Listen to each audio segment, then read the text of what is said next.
Nearly 100 years after a black family's oceanfront property was seized by the government during racial segregation, Southern California officials have agreed to return the property to their living descendants in an effort to right a wrong.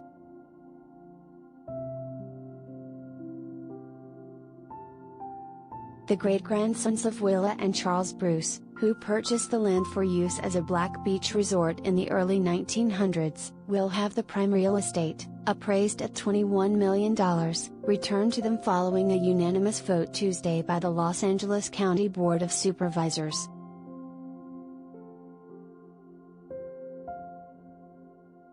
It is never too late to right a wrong, County Supervisor Janice Hahn, who helped lead efforts to return the Manhattan beach land, said in a statement. Bruce's beach was taken nearly a century ago, but it was an injustice inflicted upon not just Willa and Charles Bruce but generations of their descendants who would, almost certainly, be millionaires today if they had been allowed to keep their beachfront property.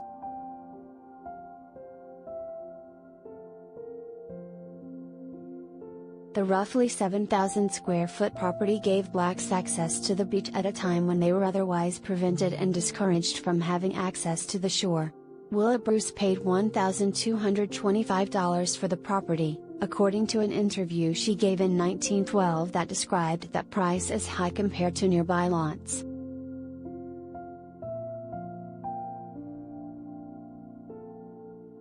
Wherever we have tried to buy land for a beach resort we have been refused, but I own this land and I am going to keep it, she said when faced with opposition from white locals who reportedly vowed to find a solution should the resort continue to operate.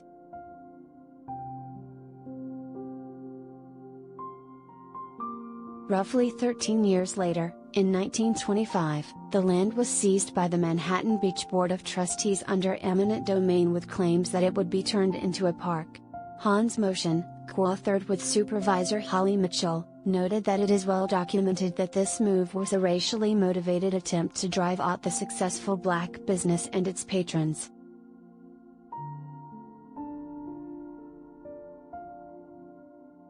The property was condemned just 5 years later, and the resort demolished. The land was transferred to the state until 1995, when it was then transferred to the county, which used it for lifeguard operations.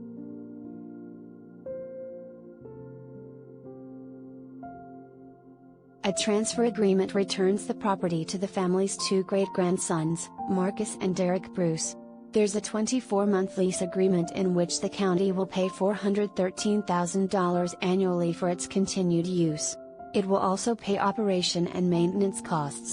The agreement also includes the right for the county to purchase the land at a later date for $20 million.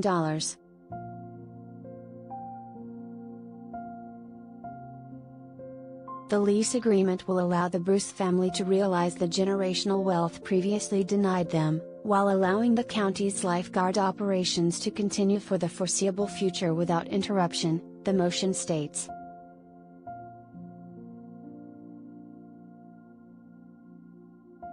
Anthony Bruce, a great-great-grandson of Willa and Charles, told the Los Angeles Times that losing the land all those years ago tore his family apart.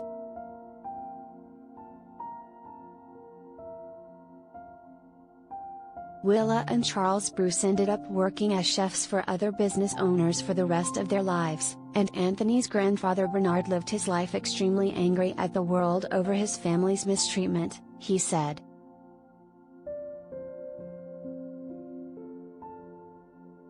Many families across the United States have been forced away from their homes and lands, he told the Times. I hope that these monumental events encourage such families to keep trusting and believing that they will one day have what they deserve.